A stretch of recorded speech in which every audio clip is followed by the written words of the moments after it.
오늘부터 신명기 말씀을 이제 또 시작하게 됐습니다. 이제 모세 오경 중에 우리가 신명기 말씀만 이제 남게 됐는데요. 지난 여름 3개월 동안에는 민수기 마지막을 마치고서 우리가 잠시 휴식 기간의 의미로 요한복음 말씀을 살펴보았었는데요. 이제는 신명기를 새롭게 이제 시작하려고 합니다.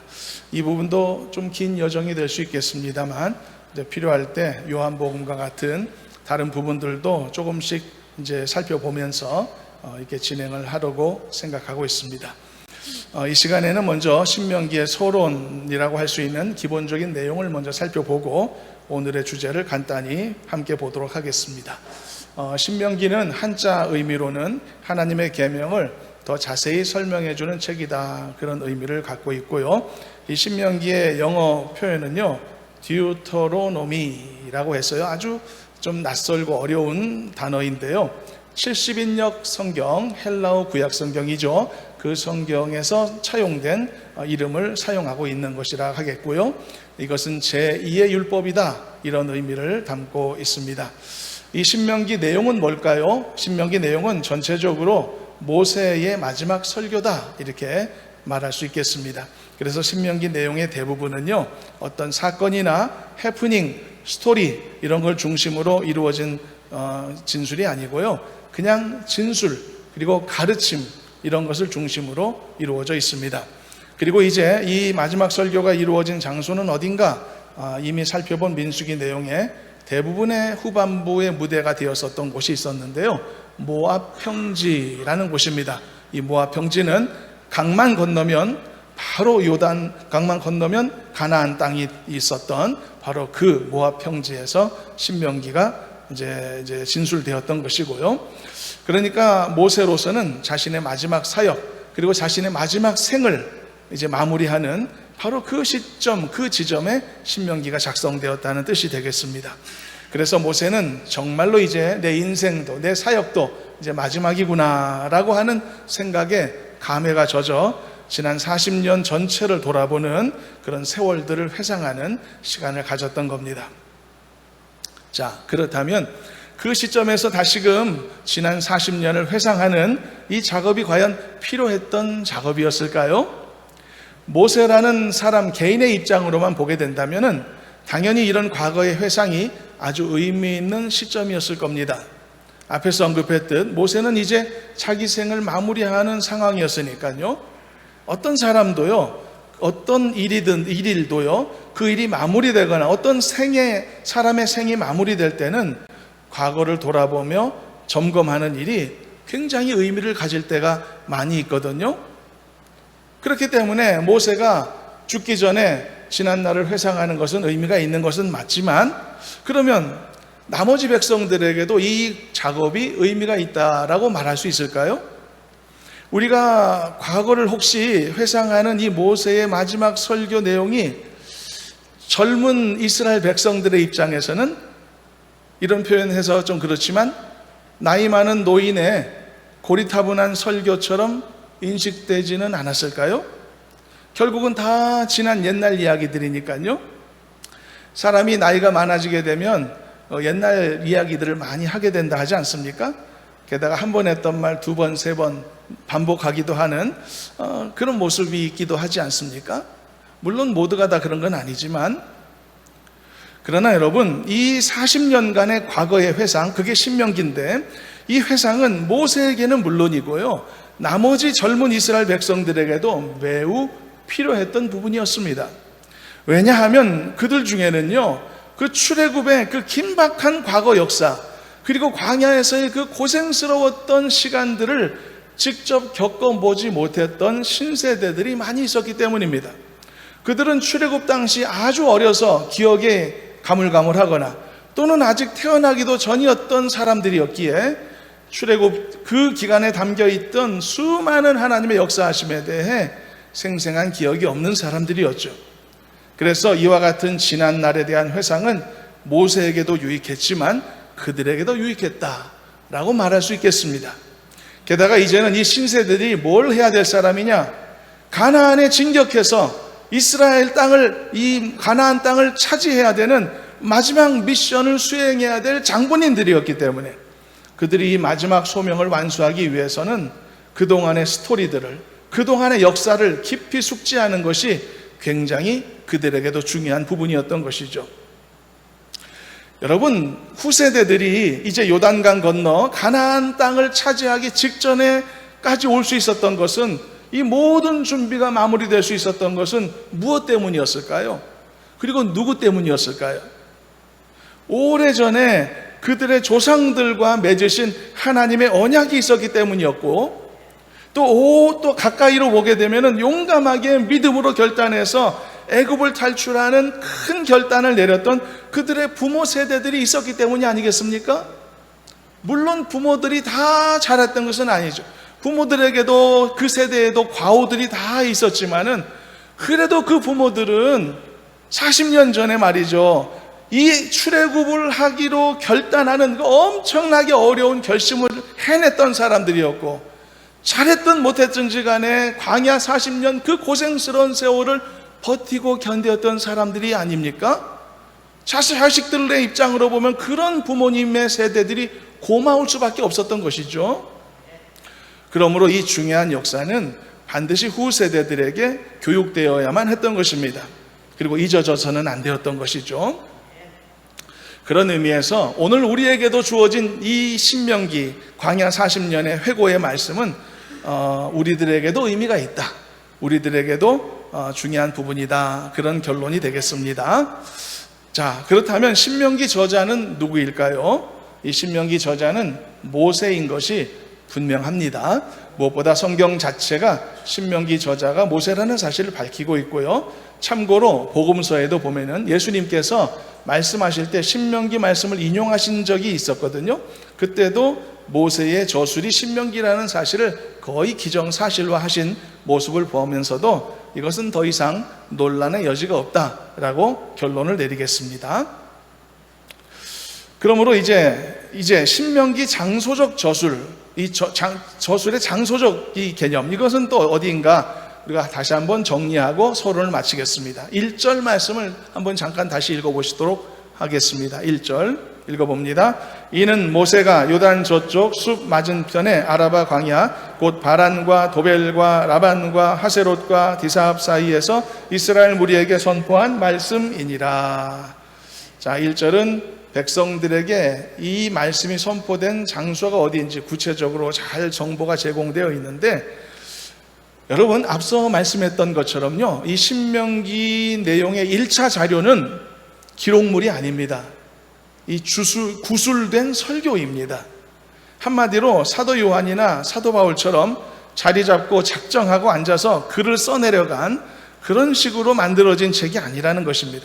먼저 대중들을 향해 말씀으로 선포되었고, 그 후에 그 내용이 다시 기록으로서 보존되어진 그런 큰 차이가 있는 성경이라는 뜻입니다. 그래서 본문 1절에서 이 신명기 말씀이 백성들에게 선포되었던 그 장소를 가장 먼저 앞세워 설명한 것이라고 말할 수 있겠습니다. 그래서 이 장소에 대한 내용이 방만한 형식으로 서술되어 있죠. 그러나 한마디로 말하면 아까 말씀드린 대로 요단강 동편에 있는 모압 평지다, 이렇게 정리하면 되겠습니다. 서론의 내용은 이 정도로 하고 이제 오늘 내용을 간단히 보겠습니다. 오늘 살펴볼 말씀의 주제를 미리 알려드리겠습니다. 우리가 오늘 함께 나누고자 하는 말씀의 주제는 하나님의 신실하심입니다. 잊지 마시길 바랍니다. 하나님이 얼마나 신실하신가, 하나님이 그들을 이끄시고 인도하시는 그 과정 중에 하나님의 신실하심이 얼마나 빈번하게, 얼마나 강력하게 작동해 왔는가, 이런 내용들을 우리가 함께 말씀을 통해 살펴보고 확인하려고 하는 것입니다.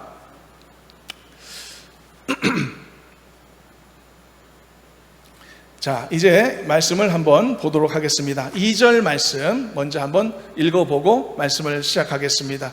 2절 말씀을 통해서 모세는 호렙산과 가데스 바네아까지 그 거리가 얼마쯤인가를 먼저 얘기했는데요. 읽어보도록 합니다. 호렙산에서 세일산을 지나 가데스 바네아까지 10하룻 길이었더라.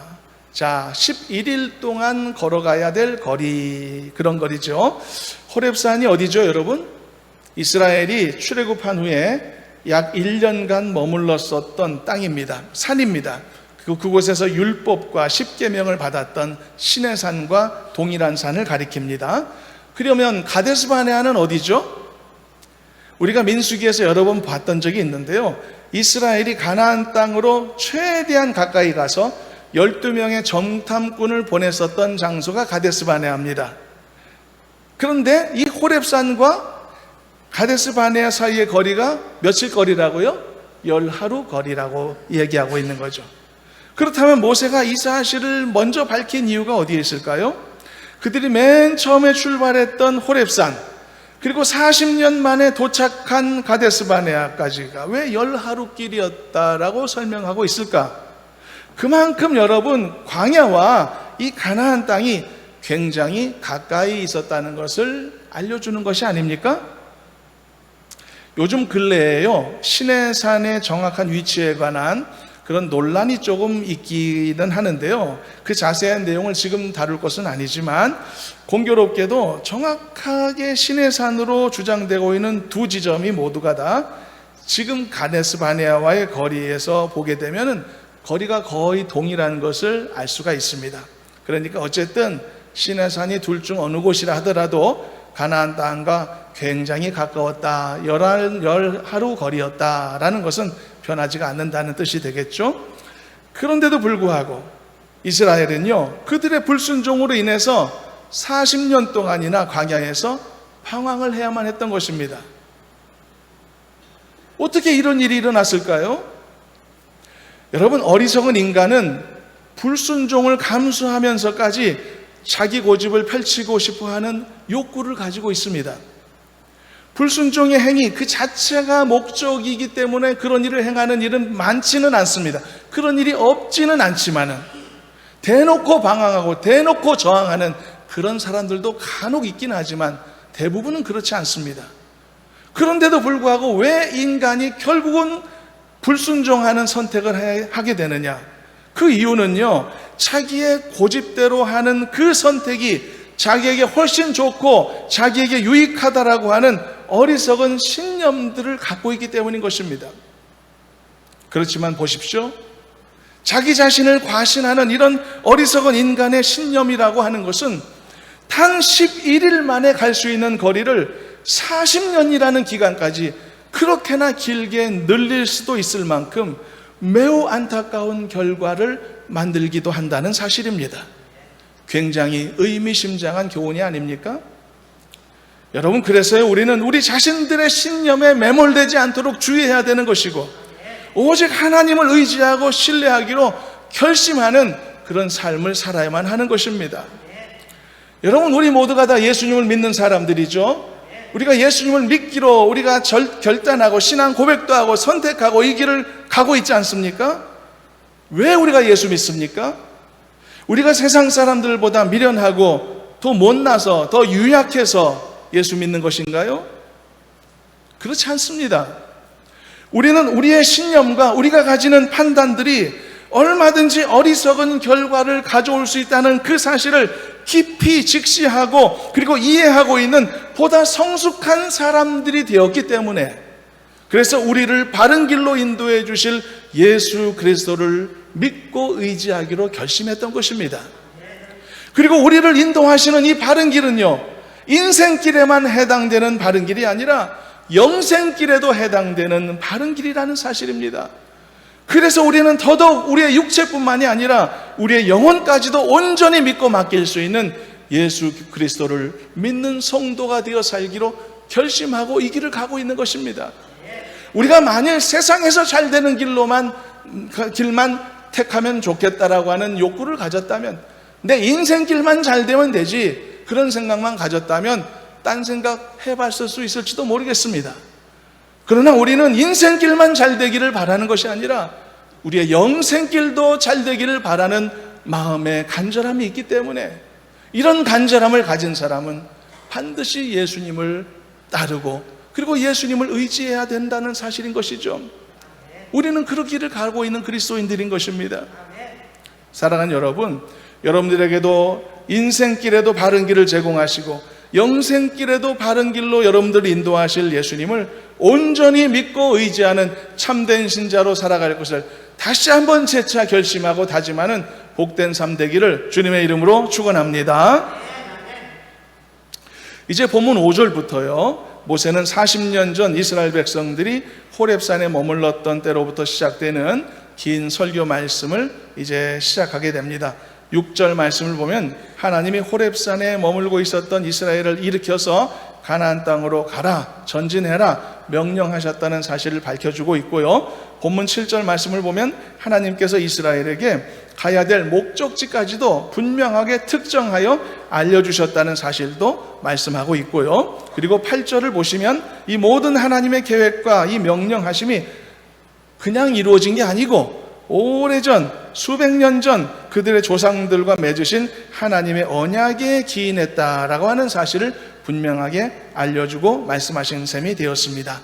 8절 말씀이 중요하기 때문에 이 부분을 읽어보겠습니다. 8절 함께 읽어봅니다. 내가 너희의 조상 아브라함과 이삭과 야곱에게 맹세하여 그들과 그들의 후손에게 주리라 한 땅이 너희 앞에 있으니 들어가서 그 땅을 차지할지니라. 자, 이 모세의 진술이 우리에게 다시금 깨닫게 하는 내용은 무엇일까요? 그것은 여러분, 결국은 이스라엘의 이 모든 대장정의 역사가 하나님의 언약으로부터 출발되었다는 사실, 그리고 그 하나님의 언약을 반드시 이루시겠다고 하신 하나님의 맹세로부터 전개되었다는 사실, 그 하나님의 강력한 맹세가 있었기에 바로 이곳까지 이스라엘 백성들이 이르게 되었다는 것을 말해주는 것입니다. 물론 그 사이 40년 동안에 수많은 우여곡절들이 있었겠지만 그러나 다 지나놓고 보니 한 가지 결론만 남더라는 것이죠. 그게 뭡니까? 하나님이 나를 선택하셨고, 그리고 하나님이 선택한 나와 언약을 맺으셨고, 그리고 언약을 맺으신 하나님이 수많은 내 인생의 우여곡절 가운데서라도 결국은 이 언약을 이루시더라고 하는 사실인 것이죠. 이것이 모세의 이 진술 속에 담겨져 있는 굉장히 중요한 메시지입니다. 사랑하는 여러분, 우리도 우리의 인생이 지금까지 올 수 있었다면 그것은 나를 도우시고 나를 이끄시겠다고 하신 하나님의 약속 때문이었다는 것을 잊지 마시기를 바랍니다. 그리고 그 언약을 지키겠다고 하신 하나님의 맹세가 신실하게 실천된 결과라는 것을 기억하실 수 있기를 바랍니다. 인간은 이만큼 신실하지 못합니다. 변덕을 밥 먹듯이 하는 게 인간이고 지키지 못할 약속을 남발하는 게 우리의 모습이죠. 그러나 하나님은 신실하시기 때문에 언약하시고 그것을 지키겠다고 맹세하실 때 반드시 그것을 지켜내시는 것입니다.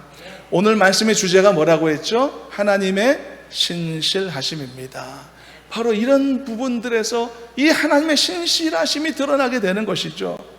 그래서 우리는 하나님의 그 신실하심에 기억하고 그것을 찬송하는 것이 아니겠습니까? 왜냐하면 그 신실하심이 오늘 우리가 여전히 믿음 안에서 살아가게 되는 유일한 이유이기 때문인 것이죠. 그러므로 여러분, 하나님의 신실하시다는 이 사실 여러분 늘 기억하고 감사하시기를 바라고요. 그리고 언제나 더 높이 더 크게 신실하신 하나님을 찬송하고 예배하는 우리 모두가 되시기를 간절히 소망합니다. 우리가 함께 모여드리는 모든 예배들에도 이런 신실하신 하나님이 높여지고 기억되는 그런 귀한 시간들이 되었으면 좋겠습니다. 하나님에 대한 이 진실된 고백과 신실함에 대한 감사와 그 찬송이 어우러지는 은혜로운 예배들이 되었으면 좋겠습니다. 그리고 이어지는 본문을 통해서는 또 모세가 말씀하고자 했던 하나님의 신실하심을 더욱더 엿보게 되는데요. 본문에서 모세는 옛날에 이스라엘이 아직 호렙산에 머물러 있을 때 백성들의 지도자들을 처음 세웠었던 그 사실을 회고하며 이런 진술을 하게 됩니다. 10절 11절을 먼저 읽어보도록 하겠습니다. 읽어봅니다.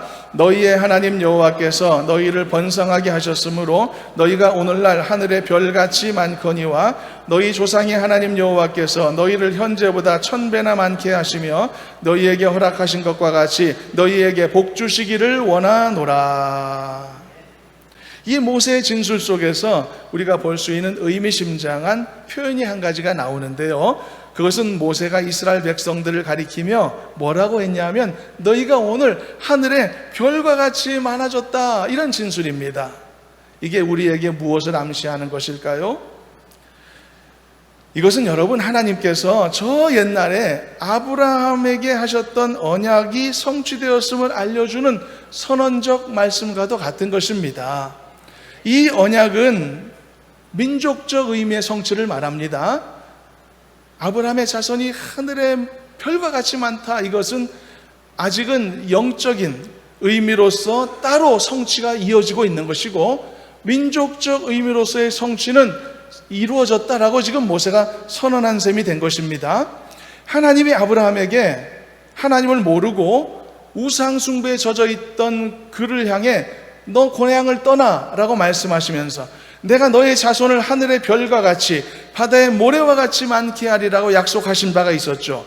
그런데 그 당시 아브라함은요, 이 하나님의 약속이 성취되리라고 믿을 수 있는 최소한의 필요 조건도 갖추지 못한 상태에 있었습니다. 왜냐하면 아브라함에게는 단 한 명의 아들도 없었기 때문이죠. 100세가 넘도록 자손이 없었는데 어떻게 자기 자손이 하늘의 별처럼 많게 하리라는 그 약속을 쉽게 믿을 수 있겠습니까? 그런데 여러분 보십시오. 수백 년이 흐른 지금 이 모세의 시대를 보니까 정말 하나님이 아브라함에게 하신 이 언약이 이루어진 것을 모두가 확인할 수 있게 되었다는 이야기인 것이죠. 그 누구도 인지하지 못하고 있었던 사이, 그 누구도 그 사실을 캐치하지 못하고 말도 하지 않고 있었던 그런 사이에 하나님만큼은 성실하게, 그리고 하나님만큼은 신실하시게 아브라함과 맺은 약속을 기억하시고 계셨고 그 약속을 이루어가고 계셨다는 사실인 것이죠. 그래서 아브라함의 후손들로 이루어진 이 이스라엘 백성들이 이제 모세 시대에는 장정만 60만 명이고 총 인구로는 200만 명이 훌쩍 넘는 굉장히 큰 민족으로 성장하게 되었던 것입니다. 이 결과를 볼 때 이 또한 하나님의 신실하심의 증거가 아니겠습니까? 그래서 이런 모세의 진술 하나하나에서 우리는 언약을 이루어 가시는 그 하나님의 신실하심을 또 한 번 발견하게 되는 것입니다. 근데 여러분, 참고로 하늘의 별과 같이 많다는 게 어떤 의미일까요? 매우 많다라는 시적인 표현일까요? 아니면 정말 별의 숫자만큼 많다, 그런 뜻일까요? 인간이 하늘을 바라보면서 육안으로 관찰할 수 있는 별의 숫자가 약 3,000개 정도 된다라고 하는 조사가 있더라고요. 그러므로 하나님께서 셀 수 없이 많은 자손을 주시겠다고 하신 이 언약은 그 당시 관점으로만 본다면 하늘의 별과 같이라는 표현으로는 담기가 부족한 그런 말씀이었으리라고 생각합니다. 이것은 과장된 표현이 아니었고 오히려 겸손한 표현에 더 가까웠을 것이다. 그러나 반대로 망원경을 통해서 수많은 별들이 있다는 것을 알게 된 이 시대에는요, 하늘의 별과 같이라고 하는 이 표현은 매우 많다라고 하는 그런 시적인 표현으로 보는 것이 더 맞을 수도 있을 것입니다. 어쨌든 중요한 것은 모세가 진술을 했던 것처럼 정말로 신실하신 하나님은 100세까지 자녀를 낳지 못했던 아브라함을 통해서 이렇게 하늘의 별과 같이 많은 무수한 자손을 번성케 하셨더라, 그런 이야기인 것이죠. 게다가 여러분, 그런 일만 있었는 줄 아십니까? 애굽에서요, 노예 활동, 노예 생활이라고 하는 그 극한의 환경을 경험한 이스라엘 백성들이 아닙니까? 그 극한의 환경을 뚫고서 이런 번성함을 이룰 수 있었다면 이것 또한 하나님이 그만큼 신실하시다는 증거가 아니고 무엇일까요? 이 하나님의 언약이 완벽하게 성취되기까지 그 사이에 인간조차도, 당사자조차도 인지하지 못하였을 얼마나 수많은 도전이 있었고 위험이 있었고 그리고 좌절할 뻔한 순간들이 얼마나 많았겠느냐는 것이죠. 우리가 기억해낼 수 있는 것들만 해도 여러 개 있습니다.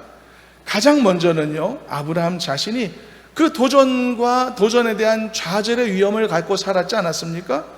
자기는 100세나 되었고 아내는 경수가 끊어졌는데 어떻게 이 하나님의 언약을 믿을 수 있겠습니까? 누구도 못 믿죠. 이게 아브라함이 가졌던 믿음의 도전이었었던 것이죠. 처음에 아브라함은요, 하나님께서 이 약속을 반복적으로 던지셨을 때 그 말에 귀를 기울이지 않았습니다. 못 믿었다는 것이죠. 그러나 어떻게 하셨습니까? 하나님은 기이었고 100세가 된 아브라함에게 이삭이라는 아들을 주시지 않았습니까? 그럼으로써 하나님의 그 언약의 신실하심이 얼마나 강력한지 하나님은 직접 아브라함에게 증거로 보여주셨던 것이죠. 바로 이런 것이 약속을 이루어 가시는 하나님의 신실함인 것입니다. 하나님의 신실하심은 인간의 100세라는 나이도 무색하게 만들 수 있었다라고 하는 사실이죠. 여러분, 그런 장애물만 있었나요? 그렇지 않습니다. 그 이후에도요, 아브라함의 자손 야곱의 모든 후손들이 기근에 굶어 죽을 뻔했던 위기도 있었지 않습니까? 그때 그 순간도 알고 보면, 돌이켜보면 하나님의 약속이 좌절될 뻔했던 엄청난 위기의 순간이었던 것이죠. 그렇지만 그때도 놀랍게도 하나님이 요셉이라고 하는 한 사람을 애굽에 먼저 보내시지 않았습니까? 그리고 이 요셉을 통해서 야곱의 모든 자손들이 다 살아날 수 있도록 놀라운 기적으로 인도하지 않으셨습니까? 그때도 작동했던 게 무엇이냐? 하나님의 신실하심이었던 것이죠. 내가 이 언약은 반드시 이룰 거야 라고 하시는 하나님의 신실하심, 이 엄청난 하나님의 섭리에 관해서 아무도 몰랐죠. 그러나 당시 한 사람 요셉만 그 사실을 눈치챌 수 있었던 것 아닙니까? 그래서 요셉이 말이죠, 자책하는 형들에게 이런 말을 전했죠. 당신들은 근심하지 말고 한탄하지 말아라. 그러면서 형들에게 이런 정답을 알려주었죠. 뭐라고 말했습니까? 하나님이 당신들의 생명을 구원하시려고 나를 당신보다 먼저 이곳에 보내신 것이다 라고 말입니다. 이렇게 아브라함의 자손을 하늘의 별과 같이 많게 하시리라고 하는 이 하나님의 신실하신 언약은 이렇게 수많은 기적들을 통해서 이루어져 왔던 것이라는 사실이죠. 그리고 이런 기적 같은 모든 일들은 결국 알고 보면 하나님의 신실하심에 기반을 두고 있더라는 것이라는 말입니다. 그래서 이 또한 하나님의 신실함의 증거라고 우리가 말씀을 나누고 있는 것입니다. 사랑하는 여러분, 신실하신 하나님을 찬송하는 입술이 되기를 축원합니다. 신실하신 하나님 더욱 강력하게 의지하는 지혜로운 성도로 살아가시기를 간절히 소망합니다. 왜냐하면 그 신실하신 하나님은 성실하시기까지 하셔서, 그 신실하심은 단회적으로 그치지 아니하고 누구 일방적인 어떤 사람에게만 머무는 것이 아니라 그 신실하심은 오늘을 살고 있는 나에게까지도 연결된다는 것 믿으시기를 바랍니다. 신실하신 하나님, 그리고 성실하신 하나님이 나에게도 그 신실하심을 베푸시는 줄로 믿으시기를 바랍니다. 그 외에도요, 이런 일만 있었나? 장애물이 아닙니다. 이스라엘 백성들이 애굽에서 노예 생활했죠. 그 노예 생활할 때도 얼마나 많은 위기가 있었겠습니까? 또 한 가지가 있었죠. 그 악한 바로 왕에 의해서 이스라엘의 모든 남자들이, 그 아기들이 몰살을 당하는 엄청난 핍박도 있었죠. 이 또한 아브라함 자손을 하늘의 별과 같이 많게 해주시겠다고 하는 이 하나님의 언약의 성취를 방해하고자 하는 엄청난 사탄의 방해 공작이었었던 것이죠. 이런 노골적인 방해 공작이 어디 있습니까? 이제는 아예 그냥 태어난 아기들을 그냥 죽이는 이런 방식으로 하나님의 언약 성취를 방해했던 것이죠. 그러나 어떻습니까? 그런 최악의 상황 속에서도 하나님께서는 이스라엘 자손이 더 불안하게 만드셨던 것이거든요. 어떻게 이런 일이 일어났을까요? 이런 핍박을 당하는데도.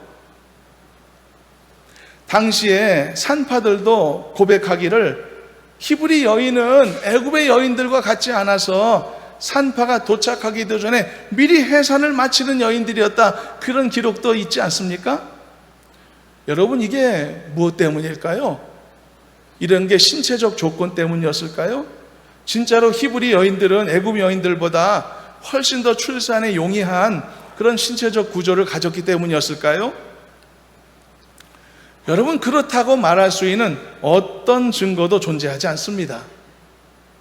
지금 현 시대의 유대인들과 지금 현 시대의 이집트 사람들, 여인들을 비교해 보더라도 이것을 설명할 만한 그 어떤 신체적 차이점은 발견되지 않습니다. 그렇다면 왜, 어떻게 이런 일이 일어났을까요? 여러분, 오늘 말씀의 주제가 뭐라고 했죠? 하나님의 신실하심입니다. 약속을 반드시 이루어내시는 신실하신 하나님. 이 또한 아브라함과 맺으신 그 언약을 이루고자 하셨던 하나님의 신실함의 작동이 아니겠냐는 것입니다. 너희 자손을 하늘의 별과 같이 많게 하겠다라고 말이죠. 당시 히브리 여인들은요, 핍박받는 종의 신분이었습니다. 반대로 당시 애굽 여인들은요, 이 히브리 종들을 부리면서 편하게 살았던 부유한 자들이었죠. 정상적으로 생각한다면 어느 쪽이 더 출산율이 높아야만 할까요? 애굽 왕 바로는 히브리 여인들이 낳은 아기들 중에 남자 아기들을 다 잡아 죽이라고 하는 반인륜적인 그런 명령을 내렸었고, 실제로 그런 비극이 발생하기도 하지 않았습니까? 그렇다면 어느 쪽이 더 출산율이 높아야 정상일까요? 그런데도 불구하고 히브리 여인들이 더 많은 자손들을 배출할 수 있었다면 우리가 이것을 어떻게 이해해야 될까? 그래서 여러분, 이 또한 신실하신 하나님이 일하신 결과다라고 그렇게 말씀하는 것입니다. 출산하는 여인들의 신체적 구조 차이도 아니고요, 부유함이나 또는 궁핍함과 같은 환경의 차이도 아닌 것입니다. 이것은 아브라함에게 그의 자손이 하늘의 별처럼 많게 하시겠다고 하신 신실하신 하나님의 굳건한 언약의 실천의 결과인 사실이라는 것이죠. 그러므로 여러분, 신실하신 하나님을 의지해야 될 이유는 차고도 넘치는 줄로 믿으시길 바랍니다. 신실하신 하나님을 의지하시길 바랍니다. 신실하신 하나님은 더욱더 매달려 붙잡는 성도가 되시길 바랍니다. 이것이 이 험한 세상에서 그리스도인으로서 살아가며 승리할 수 있는 유일한 길인 것입니다. 오늘 말씀은 여기 정도에서 정리하도록 하겠습니다. 이렇게 정리하고 말씀을 마무리하겠습니다. 인생의 마지막을 앞둔 모세도, 그리고 지난 40년을 회고하는 일이 모세에게도 유익했지만 약속의 땅 가나안 땅을 직접 정복해야 될 이 신세대들에게도 지난 40년을 거쳐 어떻게 그들이 지금 이 자리에까지 있었는가를 아는 것은 정말 유익한 일이었죠. 이렇게 모세가 시작한 설교의 내용을 통해 우리는 가장 먼저 하나님의 신실하심을 발견할 수 있었던 것입니다. 아브라함은요, 100년을 기다려 약속의 아들을 얻을 수 있었습니다. 그런데 여러분, 인간은 절대 100년이라는 시간을 기다릴 수 있는 존재가 못 됩니다. 그러므로 이것은 신실하신 하나님이 하신 놀라운 은혜의 결과다라고 우리는 정의할 수 있었고요. 그리고 애굽에서의 이스라엘이 400년간 종살이했는데, 여러분, 400년 걸려서 애굽에서 탈출했는데 인간은 그 400년이라는 시간을 기다리며 인내할 수 있는 존재가 못된 것이죠. 얼마나 400년이 깁니까? 약속했다는 사실조차 망각할 수 있는 긴 시간이 400년이죠. 그럼에도 불구하고 그들이 애굽에서 탈출할 수 있었던 것은 이 또한 하나님이 약속하신 것을 지키기 위한 그 신실하신 놀라운 역사를 통해서였다는 사실, 우리는 정리할 수 있었던 것입니다. 그리고 또 한 가지, 광야에서 이스라엘이 40년을 기다리고 방황하며 비로소 가나안 정복 직전 앞에 서 있을 수 있었죠. 그러나 그들 또한 알고 보면 40년이라는 시간을 은혜롭게 기다리며 인내할 수 있는 그런 존재들이 못 되었던 것이죠. 그런데도 어떻게 이런 일이 일어났는가? 이 또한 신실하신 하나님께서 광야에서 그들을 계속 일으켜 세우시고 계속 용서해 가시며 이끌어 주셨던 신실하심의 결과였다라고 우리는 이제 결론을 내린 것입니다. 결국은 알고 보니 모든 일들이 하나님의 신실하심의 열매였고 결과였다는 사실인 것입니다. 이것은 오늘날에도 우리에게 큰 도전을 주는 것이죠. 우리가 갖고 있는 모든 인생의 문제, 모든 신앙의 문제의 해결점이 어디에 있는가를 분명하게 가르쳐 주는 줄로 믿습니다. 사랑하는 여러분, 신실하신 하나님, 여러분 더욱 의지하시기를 바랍니다. 한번 언약한 것은 반드시 이루시는 분이라는 것을 잊지 마시기를 바랍니다. 그러므로 여러분들의 인생도 신실하신 하나님 앞에 다 맡겨드리시기를 바랍니다. 여러분들의 자손들의 미래도 신실하신 하나님께 맡기는 결단이 있으시기를 바랍니다. 그러면 인간은 100년을 기다릴 수 없는 연약한 존재고 400년 더더욱 참을 수 없는 미약한 존재고 40년 버텨낼 수 없는 너무나 무능한 존재이지만, 그러나 이 모든 것을 넘어서게 하시는 신실하신 하나님을 의지한다면 우리는 이 어려움도 이겨내고 반드시 하나님의 약속을 성취하는 영광을 얻게 될 줄로 믿으시기를 바랍니다. 이 놀라운 은혜가 저와 여러분들의 삶 가운데 펼쳐지게 되시기를 주님의 이름으로 축원합니다. 기도하겠습니다. 사랑의 하나님, 감사합니다. 은혜의 하나님을 더 의지하게 하여 주시고 그 신실하심을 더 기대며 살아가는 저희들이 될 수 있도록 도와주시옵소서. 그리하여서 그 믿음의 열매와 결실을 더 풍성히 누리는 복된 성도들 삼아 주시옵소서. 예수님의 이름으로 기도하옵나이다.